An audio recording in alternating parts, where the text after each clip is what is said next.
Hi guys, I'm Ashley Miller and I'm here at the Marketing 2.0 conference with the honoree Stephanie. Can you please tell us more about your business? Yeah, sure. So I have two. I work two jobs. Oh, By nice. day, I do digital and creative marketing for a supply chain consulting and technology company. They're called Longbow Advantage. And by night, Bye night. by night, I am a martial artist and I teach and train martial arts. Yeah, Congratulations. thank you. Um, my goal, my passion is definitely behind the martial arts and to teach people that they like not just teach them but like empower them to show them that they do have the ability to fight back. And it's just like it's different from the sense of like other traditional martial arts dojos where you go to and they focus a lot on competitive fighting.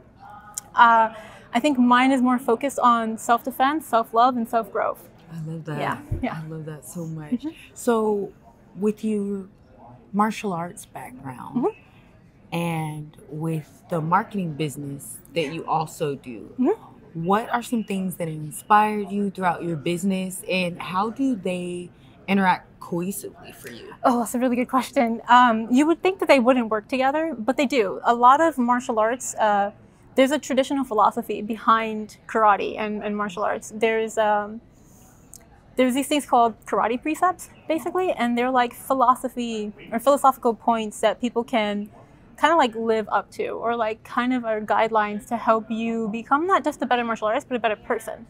So I kind of, it's funny, like I kind of rely a lot on them. It's one of them is like always be ready to like release your mind. So basically, always be open-minded. That's something that even in marketing it comes into play because you have to be able to switch ideas and take in a new suggestion from someone or like a new perspective. You have to be able to be open-minded, and that's just one precept and one principle that can be taken from martial arts and used in marketing. That's beautiful. Yeah. And with that being said, what inspired you to take the plunge with Ooh, these companies? it's a really good question. Yeah, you're hitting me with good questions.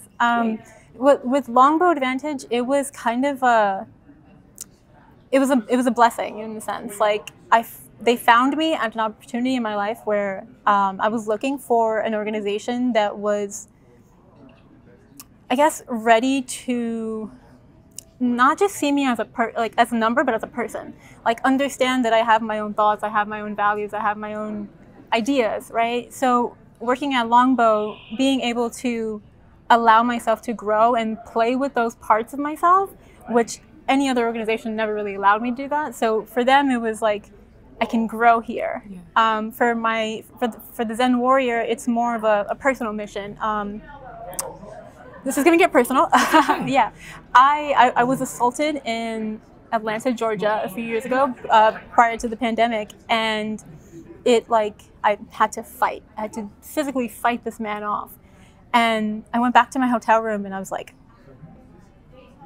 "Holy crap! I did that."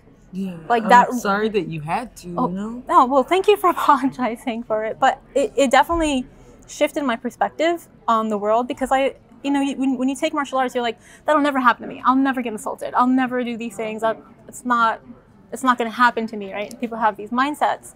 I thought the same thing. And then here I was getting assaulted. And even in the moment, I didn't understand what was happening. I was just it was just fighting back, and then like I get back to my hotel room and really processing it, and it made me realize that like if I didn't have these skills, what could have happened? Yes. Right?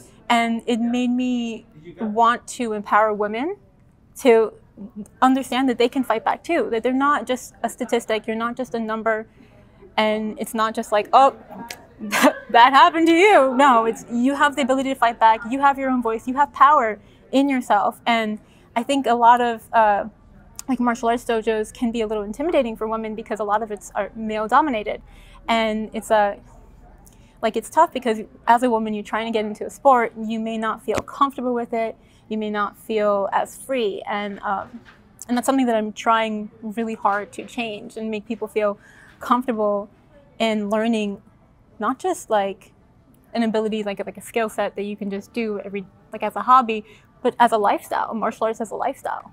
That's beautiful. And along with empowerment to the audience members that are watching this, that are very encouraged and inspired by your words, what advice would you give them for wanting to take on the world in the way that you are? Yeah. I kind of made this thing. I have like this motto, right? And it's I fight for me, right? Like you wouldn't think that it's like as powerful, but it is. Like there's so many times where you may not fight for yourself, and it's not just physically fighting. It's like verbally communicating something that you want to say.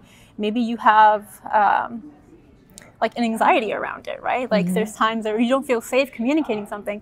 This brings you that confidence. This helps you get to that, you know what, I can say what I want to say. I can be the person that I want to be. And I think one of the things that people need to remember is you have this ability. You have these skill sets. You just don't know how to channel them yet. And I think one of the things that you should focus on, like anybody, is just remembering that you can fight for yourself in all avenues. Love that. And with that being said, where can the women and other people watching this find you on social media? Because your message is very powerful. Oh, thank you. You can find me on YouTube. I have an Instagram. I'm on TikTok, and I have a website. So. Okay. Yeah. And can you let them know what your handles are? Just to yeah, sure. My YouTube channel is Zen Warrior Love. The same thing with Instagram. My TikTok is OMG Sensei Stuff, or call me Sensei Stuff. And the website is thewarrior.com. Thank you so much, and congratulations again on being an honoree. Yeah, thank you. And it was definitely a pleasure to be able to interview you. Thank you so much. No problem.